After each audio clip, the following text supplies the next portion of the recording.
کہتے ہیں کسی ملک کا بادشاہ مر گیا اور اس ملک کا عجیب قانون تھا، بادشاہ کے مرنے کے بعد جو شخص سب سے پہلے محل میں داخل ہوتا اس کو بادشاہ بنا دیا جاتا، یعنی اس کی قابلیت محض سب سے پہلے محل میں داخل ہونا تھا۔ اتفاق سے جس دن بادشاہ مرا، دوسری صبح ایک حلوائی بادشاہ کے محل میں داخل ہوا۔ لوگوں نے اس کو پکڑ لیا اور کہا آپ ہمارے بادشاہ ہیں۔ اس نے بہت بار کہا کہ بھائی میں ایک حلوائی ہوں، مجھے بادشاہی کے کام نہیں آتے، لیکن لوگوں نے نہ مانا۔ الغرض اس حلوائی کو بادشاہ بنا دیا گیا۔ بادشاہ بننے کے بعد اس نے پہلا آرڈر پاس کیا کہ شاہی لنگر خانے میں حلوے کو بطور خاص ڈش کا درجہ دیا جائے۔ حکم کی تعمیل ہوئی، حلوہ خاص ڈش بن گیا۔ کچھ وقت گزرا کہ دوسرے ملک کے بادشاہ کو خبر ہوئی کہ ساتھ والے ملک کا پہلا بادشاہ مر گیا ہے، اس لیے اس نے ملک پر حملہ کرنے کا پروگرام بنایا۔ خیر درباریوں نے آ کر بادشاہ سلامت کو خبر دی کہ پڑوسی ملک کا بادشاہ حملہ کرنے کا پروگرام بنا رہا ہے، تو اس بادشاہ نے حکم دیا پکاؤ حلوہ تے کھاؤ حلوہ۔ لوگ ایسا ہی کرنے لگے۔ کچھ وقت کے بعد بادشاہ کو خبر دی گئی کہ حملہ آور ملک میں داخل ہو چکے ہیں، آپ کا کیا حکم ہے؟ تو اس بادشاہ نے پھر سے کہا پکاؤ حلوہ تے کھاؤ حلوہ۔ چند دن بعد خبر دی گئی کہ حملہ آور بس محل میں داخل ہونے والے ہیں۔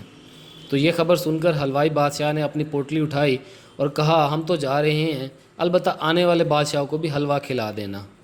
یہ تو تھی ایک فرضی کہانی، لیکن ملک پاکستان کی کہانی بھی اس سے ملتی جلتی ہے۔ 73 سالوں میں ہم نے بادشاہوں سے لے کر وزیروں تک امپورٹ ہی کیے ہیں۔ بادشاہ کی اکثریت سیاستدان سیاست پاکستان میں کرتے ہیں، لیکن رہتے دوسرے ملکوں میں ہیں۔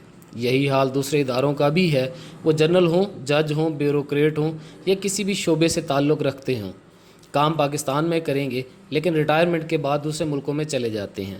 پاکستان کے 22 کروڑ غریب عوام کو چند ہزار اشرافیہ نے اپنا غلام بنایا ہوا ہے، جن سے وہ صرف نعرے مرواتے ہیں، دیکھو دیکھو کون آیا، شیر آیا، شیر آیا۔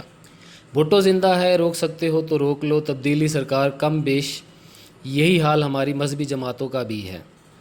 ہم غریب عوام ان لیڈروں اور اشرافیہ کے لیے ایک دوسرے کو قتل تک کرتے ہیں، رشتہ داروں کو چھوڑ دیتے ہیں، لیکن یہ لوگ کچھ عرصہ ہمارے اوپر حکمرانی کرنے کے بعد مزے سے باہر کی دنیا میں نکل جاتے ہیں اور ہم پھر کسی نئے شکاری کے ہاتھ لگ جاتے ہیں۔ افسوس آج تک ہم نے اپنے اصل دشمنوں کو نہیں پہچانا، جو ہم کو جذباتی بلیک میل کر کے اپنے مفادات حاصل کر رہے ہیں، اور ایک ہم ہے کہ ان لوگوں کی خاطر گالیاں، بدتمیزی اور پتہ نہیں کیا کیا کرتے ہیں۔ دنیا ان لوگوں نے خراب کی اور ہم اپنی آخرت خود ہی اپنے لوگوں کے لیے خراب کر رہے ہیں۔ محب وطن کا چورن بیچا جاتا ہے تو کہیں اسلام کا لبادہ اوڑھ لیا جاتا ہے۔ مداری ہیں سب اور ہم ناچنے والے بندر سے زیادہ کچھ نہیں۔ پاکستان کے قانون میں یہ لکھ دینا چاہیے کہ کوئی بھی اعلیٰ عہدے پر رہنے والی شخصیت یا سیاستدان جو وزیر رہ چکا ہو، باہر رہائش پذیر نہیں ہو سکتا۔ کوئی جج، کوئی جنرل، کوئی بیوروکریٹ، کوئی صحافی، دانشور جو ملک میں اعلیٰ عہدے پر رہ چکا ہو، باہر رہائش نہیں رکھ سکتا۔ اگر رہائش رکھے تو اس کو پھانسی کی سزا دی جائے اور اس کی آنے والی نسلوں پر بھی پابندی لگا دی جائے کہ کوئی اس کے بعد کسی اعلیٰ عہدے پر یا سیاست نہیں کر سکے گا۔ پھر دیکھنا ہمارا ملک کیسے ترقی نہیں کرتا، ہمارے ہسپتال کیسے ٹھیک نہیں ہوتے، سکول، کالج، الغرض ہر شعبہ مختصر مدت میں ہی درست ہو جائے گا۔